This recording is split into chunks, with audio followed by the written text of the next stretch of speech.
Well, as stated at the start of the night, seated with a couple of former NBA Coaches of the Year. Who's that dashing figure on the side? I don't know, but there's a lot of gray on that goatee. I don't know. Ooh, that guy's gray. You look pretty good, though. You're intense. And that's a handsome man right there. Look at the Czar going to work out there. See, I like that. You're able to accept some advice as well. Dante Jones helped me out. Yeah. Helping you out, trying to get you straight there. Dante always had advice for me. You always got one on your team, don't you? Dante always wanted to help out. So who better to enlighten us on the pathway to team success, whether you are building a team or maintaining high performance, than these gentlemen? So we are only days away now from the All-Star break. And Mike, I'll start with you. Whether you have a young team or a veteran team, what are some of the keys to keeping these guys focused and performing well so they're not just thinking about being off for a little while?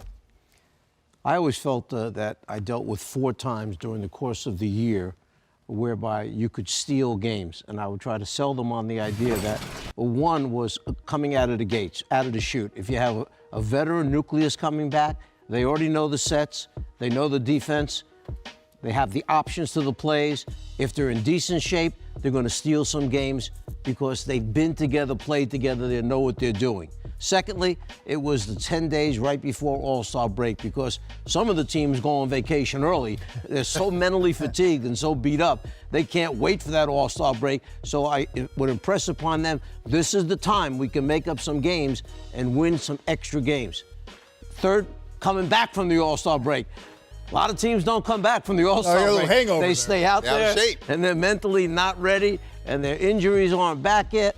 So you can steal a couple there. And then down the stretch, the last 10 days, 12 days of the regular season, some guys have already gone home on vacation. You can grab some games there. Coach, when they start shipping them cars home, that's right. As a coach, you know you're in trouble. Pick it up. Hey, the last 2 weeks, the guys are shipping cars home, you know you're in trouble. But it's interesting, Sam, and just to pick up on what Mike was saying before we get to you, and you're talking about learning to win.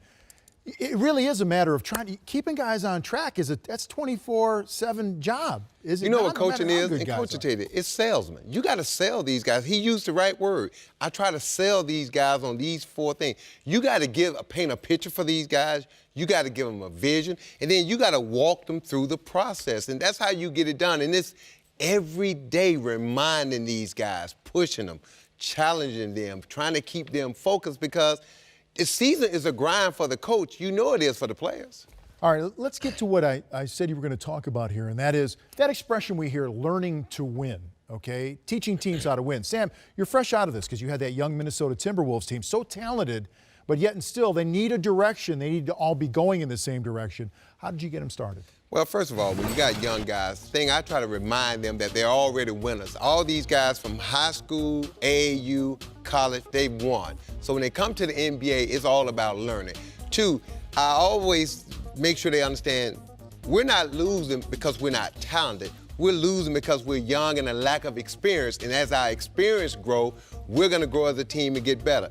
3, learning and developing mental toughness. Bill Musselman used to say to us all the time, if you're a mentally tough basketball team, you can win games, those tough games, not give in, not give up. And then 4th and then last, your basketball aptitude will eventually catch up with your athleticism. What I mean by that is when you have a young team, they're young, they're athletic, they can do a lot of things, but as they catch up mentally and learn how to play the game mentally, and then it coincides with their athleticism, that's when you start winning basketball games. So it's just constant reinforcement and letting these guys understand.